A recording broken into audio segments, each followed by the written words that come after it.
Kita semua kan hidup di dalam waktu ya. Setiap kali kita ulang tahun, itu kayak penanda perjalanan kita menuju akhir. Tapi pernah kepikiran nggak gimana dengan waktu itu sendiri?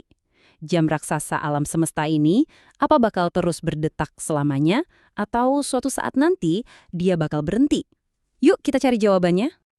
Pertanyaan ini mungkin salah satu yang suka bikin kamu susah tidur malam-malam. Kalau emang ada ujungnya, terus ada apa di sana? Apa yang terjadi pas jam kosmik raksasa itu berhenti? Oke, coba bayangin deh. Tiba-tiba di kamar kamu muncul sebuah portal.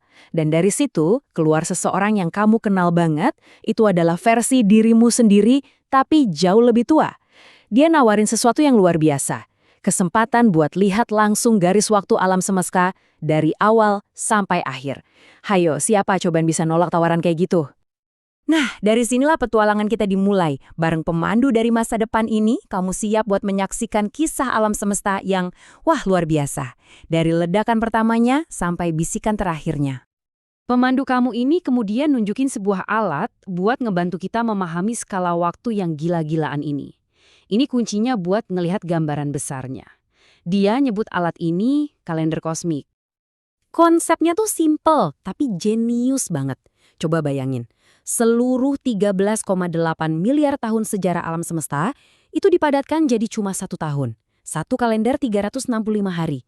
Kalau pakai skala ini, tiap detik yang lewat itu sama dengan hampir 500 tahun waktu kita. Gila kan? Ini cara terbaik kita buat memahami sesuatu yang, ya, hampir nggak mungkin buat kita pahami. Yuk, kita buka halaman pertama kalender kosmik ini. Di tanggal 1 Januari, duar, Big Bang terjadi, alam semesta lahir. Terus kita harus nunggu lama banget. Sampai akhir Agustus, baru deh tata surya kita terbentuk. Kehidupan yang lebih kompleks, itu baru muncul di awal Desember. Terus, manusia gimana? Kita. Coba lihat deh, di ujung banget kalender ini. Kita ini cuma sekelebat doang. Muncul cuma 14 detik sebelum tahun baru. Iya, kamu nggak salah dengar, cuma 14 detik. Semua kerajaan yang pernah ada, semua perang, semua penemuan, semua karya seni, semua kisah cinta dan kehilangan, semuanya itu terjadi cuma dalam 14 detik terakhir di tahun kosmik ini. Benar-benar cuma sekejap mata. Oke, sekarang pemandu kamu ngajak buat balik halaman kalendernya. Kita udah lihat masa lalu. Sekarang, yuk kita intip apa yang bakal terjadi di tahun kosmik kedua. Di tahun kosmik kedua ini, masa depan mulai terungkap.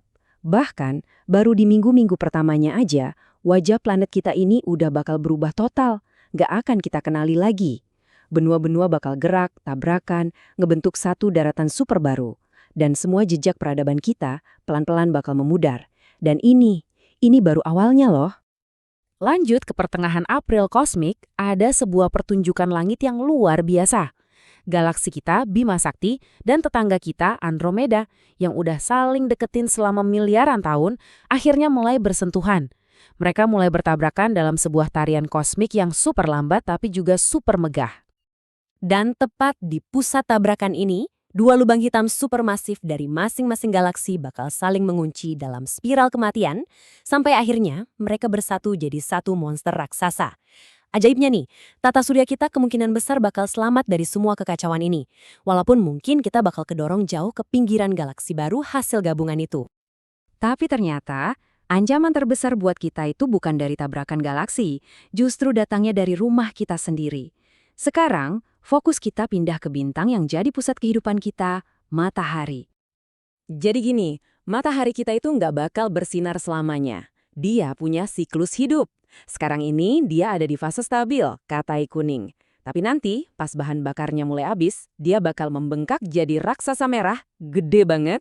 Abis itu, dia bakal melepaskan lapisan luarnya, dan yang tersisa cuma inti kecil yang super padat, namanya katai putih. Nah, setelah miliaran tahun, inti ini bakal mendingin total, jadi katai hitam. Dingin, gelap, mati.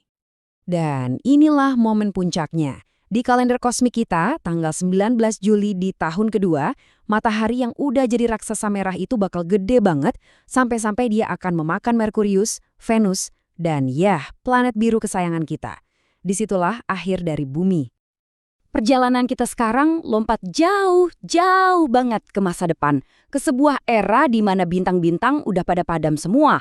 Alam semesta sendiri mulai memudar, jadi gelap gulita dan hampa tanpa akhir. Jadi, gimana akhir dari segalanya? Kata fisika, ada dua kemungkinan besar nih. Skenario pertama, kalau partikel dasar yang namanya proton itu ternyata bisa meluruh, maka semua materi di alam semesta, bintang, planet, ya semuanya, pelan-pelan bakal hancur jadi radiasi. Yang sisa cuma lubang hitam, yang akhirnya juga bakal menguap. Nah, skenario kedua, kalau proton itu stabil, materi bakal tetap ada, tapi dalam bentuk bangkai-bangkai bintang yang dingin, si kata hitam tadi. Mereka bakal mengambang selamanya di kegelapan abadi. Terus berapa lama lagi sampai akhir ini terjadi? Skala waktunya benar-benar di luar nalar kita.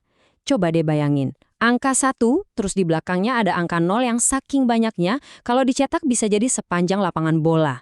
Nah, selama itulah waktu yang kita bicarakan di sini. Tapi tunggu dulu. Bahkan di tengah kehampaan abadi itu, mungkin ada satu pertunjukan kembang api terakhir. Setelah waktu yang nggak kebayang lamanya, ada proses aneh di level kuantum yang bisa memicu reaksi fusi di dalam bangkai bintang mati kayak kata hitam. Hasilnya, sebuah ledakan supernova yang spektakuler. Itulah cahaya terakhir yang pernah bersinar di alam semesta yang sekarat. Ini yang membawa kita ke pertanyaan paling pamungkas. Setelah cahaya terakhir itu padam, dan alam semesta jadi dingin, hampa, benar-benar kosong. Apakah konsep waktu itu sendiri masih ada artinya? Apakah di titik ini waktu akhirnya berhenti? Pemandu dari masa depan kamu itu tersenyum. Perjalanan kosmik kita udah hampir selesai. Waktunya kembali, tapi dengan membawa sudut pandang yang baru. Dan dalam sekejap, kamu kembali di kamarmu. Suara jam dinding, cahaya matahari pagi, semuanya sama persis kayak tadi. Tapi, setelah melihat langsung awal dan akhir dari segalanya, ada sesuatu di dalam dirimu yang terasa sangat berbeda. Dan mungkin disinilah jawabannya. Keberadaan kita ini mungkin cuma sekejap mata dibandingin umur alam semesta. Sejarah kita cuma kayak sebutir pasir di pantai kosmik yang luas banget. Tapi justru di waktu yang super singkat inilah kita dikasih kesempatan buat sadar, buat bertanya, dan buat jadi saksi dari semua keajaiban ini. Kesadaran ini akhirnya membawa kita ke satu pertanyaan terakhir yang sangat personal, yang cuma bisa kamu jawab sendiri. Kalau seluruh peradaban kita, semua pencapaian kita, ternyata cuma sebuah kilatan. Terus, di dalam kilatan yang singkat dan berharga ini, apa sih yang benar-benar penting? Apa yang paling berarti buat kamu?